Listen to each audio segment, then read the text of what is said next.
The DJI RS3 Mini was just released last month and everyone is asking me, Kuya Rai, ano ba ang dapat kong bilhin? RS3 Mini, RS3, or the RS3 Pro? Well, in this video, I am going to answer that question. But before anything else, let's roll the intro para mo kong pro!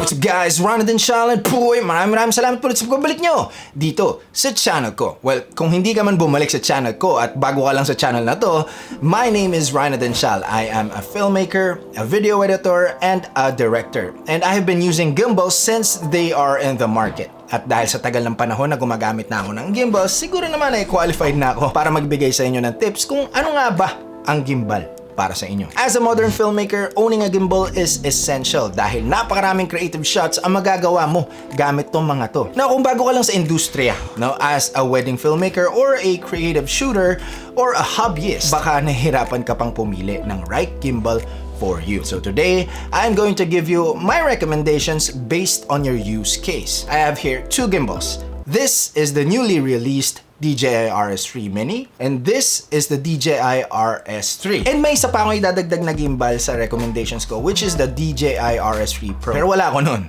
But that is highly recommended and we'll talk about that in a bit. Pero dahil ang video na ito ay focus sa DJI RS3 Mini, sasabihin ko dito bakit ito ang dapat na bilhin nyo. Pero syempre, depende nga yon sa use case nyo. Now, I just want to thank DJI Philippines for sponsoring this video, but lahat ng sasabihin ko ay galing sa aking sariling opinion at hindi nila ako binayaran para gawin itong video na ito. Now, let's dig into all of these gimbals and see the differences between them. First, let's talk about the form factor and the weight. The DJI RS3 Mini weighs only 1.7 pounds and kung gamit mo yung horizontal mount, it only weighs 1.8 pounds. Gimbal lang yan ha, hindi pa kasama yung camera dyan. The DJI RS3 weighs 2.2 pounds and the DJI RS3 Pro weighs 3.3 pounds. So sa weight pa lang, matutukoy mo na kung ano yung para sa'yo. Kung ikaw ay yung tipong run and gun shooter at madalas buong araw mong gamit yung gimbal mo, the RS3 Mini is the way to go dahil nga hindi man siya gawa sa mas magagaan na material, talaga namang napakagaan nito. Yes, I know hindi man ganun kalaki ang agwat ng weight nila, pero I'm telling you, pag bit-bit mo na ito over a long period of time, mapapansin mo yung ngalay sa mga braso mo. Plus, small and compact ito and it fits right in your backpack. Talaga namang travel friendly. Now, even though the RS3 Mini is small, lightweight, and compact, it can still carry a good amount of payload. The RS3 Mini's max payload is 4.4 pounds, so you can use your mirrorless cameras kahit full frame pa yan. I tested my Fujifilm X-T4, which is not a full frame camera, with a Sigma 18-35 1.8 art lens. With this, I had no problems, even medyo nakamax na yung payload. Nabalanse ko ito with ease and swabing-swabe pa rin ang stabilization. On the other hand, the DJI RS3's max payload is 6.6 pounds, and the RS3 Pro can hold up to 10 pounds. Dito sa RS3 and RS3 Pro, kahit naka full cage na yung mirrorless cameras nyo and kung may mga kung ano-ano accessories na yung rig nyo, kayang-kaya ng RS3. No? At RS3 Pro yan. In my case, kapag Red Komodo na yung gamit ko with a transmitter and a monitor, nandun yung edge ng RS3 at RS3 Pro. Even the RS2, which I have right here at the back, no? Ito yun, no? Yung RS2. Let's just pretend that this is the RS3 Pro, okay? But this is the RS2, alright? Sounds good?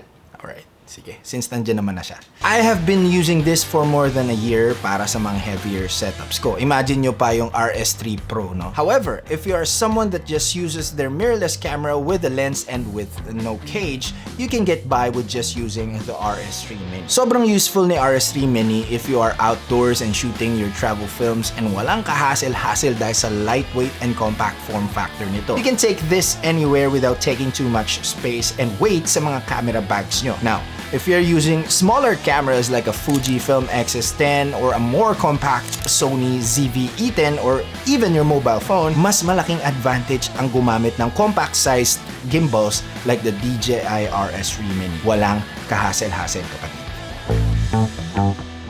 Now let's talk about the battery. The DJI RS3 Mini can last up to 10 hours of runtime and you can fully charge it sa loob lamang ng 2 oras. Yung 10 hours na yon ay parang isang buong araw na rin if gagamitin mo ito nang hindi naman tuloy-tuloy na nakababad na naka-on, di ba? At dahil nga USB-C charging siya, no? Pwede mo siyang gamitin or i-charge using your power banks or even sa kotse habang nagtra-travel kayo. And pwede mo rin siyang gamitin while charging kung meron kayong power bank sa bulsa nyo or sa bag nyo or even a V-mount battery na merong USB-C charging output. The DJI RS3 and the RS3 Pro can last up to 12 hours of runtime. You can also fully charge them in just 2 hours. The difference in their batteries doesn't end there dahil the battery of the RS3 Mini is not removable. The batteries of the RS3 and the RS3 Pro are removable. Hindi removable ang battery ng RS3 Mini dahil hindi mo naman kailangan tanggalin pa dahil sa sobrang liit na nito, no? However, may mas advantage lang ang RS3 and RS3 Pro dahil you can swap batteries if you have an extra battery lying around. Now, let's talk about the travel size. Nabanggit ko na kanina na ang isang napakalaking advantage ng RS3 Mini is the size because again, this is made for the traveling filmmaker or someone na gusto ng mas madaling dalhin na gimbal. Meron yatang nagpupukpok sa kapitbahay ko. Pasensya na may under construction yung yan. Medyo gigil na gigil siya. Yun nga, yung battery ng RS3 Mini is not removable. The RS3 and the RS3 Pro's batteries are removable. You can fold the RS3 Mini in 2 ways. You can do the half fold. The half fold is like this. Ilalak mo lang yung tatlong axis niya and try to make it a little bit more compact without removing the horizontal mount. This way, your camera stays balanced dahil hindi ka na mag-a-adjust ng axis niya. The second way to fold it is to do the full fold, where you can remove the horizontal mount and lock the axis this way para mas compact yung form factor niya. The RS3 and the RS3 Pro also folds and you can remove the battery. And kita naman na mas compact ang RS3 Mini when folded compared to the RS3 and RS3 Pro. So mas travel friendly nga itong RS3 Mini. Now, isa pang malaking difference ng RS3 Mini at RS3 and RS3 Pro is the native vertical shooting. The RS3 Mini features a built-in vertical plate so you can use this for your Instagram Reels and TikTok videos. You just have to remove the horizontal plate and then attach the quick release plate sa vertical mount ng RS3 Mini. Super easy and fast. The RS3 Mini is social media friendly dahil sa native vertical shooting nito. So kung mahilig ka sa vertical videos, man. You can also do vertical shooting naman sa RS3 and RS3 Pro, but you have to purchase an additional accessory to make this possible. Now, in terms of balancing these gimbals, medyo nagkaiba rin sila. The RS3 Mini doesn't have this plate na meron ang RS3 at RS3 Pro. This plate is for the RS3 and RS3 Pro's forward and backward balancing. The RS3 Mini already has this forward and backward balancing mount built in, so ang kailangan mo lang is itong quick release plate for that. And as for the quick release plate, naiba rin ang RS3 Mini dahil may kalso itong quick release plate ng RS3 Mini para hindi umikot-ikot yung camera nyo sa quick release plate niya, lalo na kung hindi masyadong mahigpit yung pagkakamount nyo dito. Now, let's talk about the LCD or the OLED screens. All of these gimbals have a full-color touchscreen LCD display.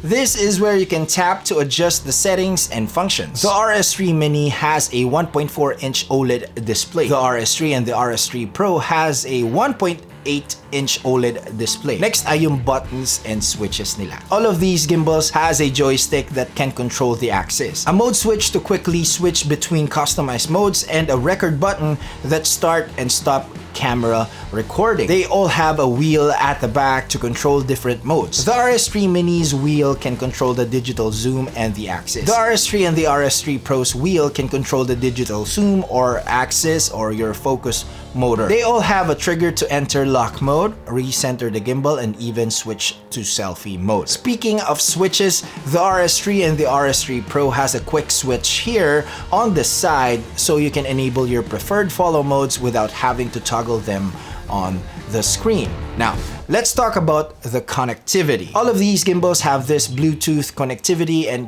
currently, this can accommodate your Sony cameras. Bluetooth, meaning hindi mo na kailangan ng additional cables para mag-start and stop recording. It will be all done via Bluetooth. So sa mga lumang versions like the RS2 here, no, kailangan mo pang gumamit ng extra wire para makapag-start and stop recording ka. And as I've said, currently, these gimbals are compatible with Sony cameras like the A7S3 and A7 IV's Bluetooth function. So for me, since I'm using a Fujifilm X-T4 with the RS3 Mini, I still use a cable to start and stop recording via the USB-C port right here. It also charges or powers my camera. Isa pang difference nitong RS3 Mini sa RS3 and RS3 Pro ay yung mga connectivity ports. The RS3 Mini only has this one USB-C port right here where you can use to start and stop recording. The RS3 and RS3 Pro has 3 ports that you can use for your additional accessories like a follow focus system and even the Raven Eye wireless transmitter system that allows you to monitor your camera feed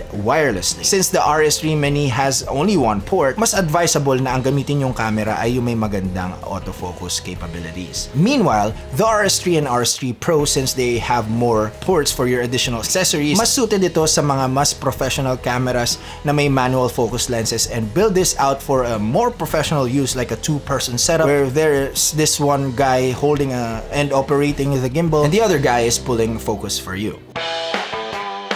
Now, let's talk about the stabilization. Isa to sa mga pinakamahalagang aspeto. Lahat ng RS3 gimbals na nabanggit ko uses the same 3rd generation RS stabilization. So pagdating sa stabilization, parehas lang yan. Depende lang talaga sa paggamit mo at sa nakaangkas na camera. Yes, mabigat ang RS3 at RS3 Pro. Pero that is smart weight. Meaning, mas sturdy ito dahil sa bigat. Medyo mga halinga lang talaga. Now, since the RS3 Mini is more lightweight, no, mas mag-a-adjust ka nga lang sa stances and steps mo, no, sa footing mo, no? Dahil, as we all know, lighter setups tend to introduce more jitters or shakes or wiggles. But yun nga, it won't hurt your arms or your muscles that much at the end of the day. So, the RS3 Mini is best for longer shooting times, whereas the RS3 and RS3 Pro is best for short amount of shooting time. Dahil nga sa bigat nila. It's a trade-off, really. But I like the RS3 Mini more for travel videos dahil mas tatagal ka gamit ito, and when you are traveling, you are always on the go. Another major difference between the RS3 Mini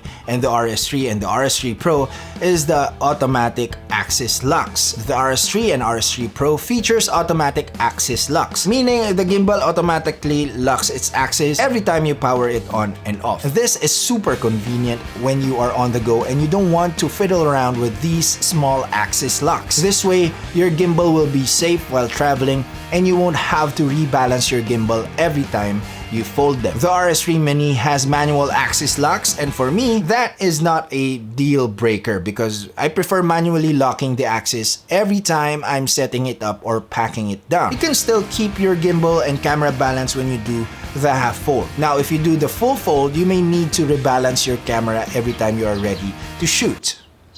May mga ibon pa. Now, let's talk about the accessories that you can add on to these gimbals. The RS3 Mini only has one NATO rail-cooled shoe mount that you can attach an additional handle onto. On the other hand, the RS3 and RS3 Pro has 2 NATO mounts on each side, so you can rig up 1, an additional handle grip, 2, a monitor or even a dual handle grip. Plus, on the RS3 Pro, they are hot shoe mounts, meaning they have connectors that can accommodate your more professional accessories like the Tilta Advanced Ring Grip that has power and gimbal controller handle. So by saying all of these about the accessories, the DJI RS3 Mini is more for the single person operation because you can only add a handle grip. Now, pag-usapan naman natin yung major aspect na hinihintay ng lahat, yung presyo ng bawat gimbal. Ito yung isang malaking deciding factor na dapat nating isaalang-alang when choosing the gimbal that we are going to purchase. The RS3 Pro is the most expensive, of course, no? Kaya nga Pro. 60,000 pesos if you're going for the RS3 Pro combo. Okay? So yung combo may iba't ibang kasama accessories yun. The RS3 Pro standard na walang combo, na walang kasama accessories, comes in at 47,000 pesos. The RS3 combo sells for about 33,000 pesos. For the standard version of the RS3, it's 26,000 pesos. And syempre, no, the RS3 Mini is yung pinakamura dahil nga ito yung pinakamaliit. It costs 16,590 pesos as of this time of recording. So with all the things that said, the RS3 Mini is the most compact, lightweight, and the cheapest sa lahat ng gimbals na nabanggit ko. Again, hindi ko kayo pipilitin kung ano yung bibilihin yung gimbal. Kayo ang makakapagsabi kung ano yung para sa inyo, no? Pero ito na yan. Ito talaga yung video. Ito talaga yung point ng video. Ito mang susunod na sasabihin ko. If you are someone that does a lot of professional work with two-person operation like full-length films and TVCs, and you use heavy and rigged setups like a Red Komodo, a Z-Cam, Arri Alexa, a Blackmagic 6K, or a Sony FX6, you can go with the RS3 Pro. If you're someone that does weddings, corporate gigs, music videos, and uses mirrorless cameras with full cages like the Sony a7S III, a7 IV, a Canon R5, a Blackmagic 4K, go with the RS3. But let's say you're a single-person shooter, a hobbyist, or a YouTube filmmaker, a vlogger, a social media filmmaker that does a lot of travel films and vertical videos that uses mirrorless cameras with no cages, a camera that is compact like a Digicam, hindi interchangeable yung lenses, or you are using your mobile phone, the DJI RS3 is the best option sa'yo because of its compact size and lightweight form factor. Now, lahat ng gimbals na nabanggit ko ay makakatulong sa paggawa mo ng creative shots na gusto mong ma-achieve dahil sa 3rd generation RS Stabilization algorithm na meron ang mga ito. Nasa sa'yo na yan kung ano ba talaga ang para sa'yo. But then again, for now, my favorite of all of these gimbals is the DJI RS3 Mini. Ikaw, ano sa tingin mo ang para sa'yo? Once again, I would like to thank DJI Philippines for sponsoring this video. Make sure you follow them on their social media accounts. Links are in the description. And make sure you buy your DJI gimbals sa mga official DJI product distributors and resellers. Now, if you like this video, please give it a thumbs up. Subscribe if you haven't already and click that bell as well. Once again, this has been ryanaudencial. Thanks so much for being here and see you in the next video.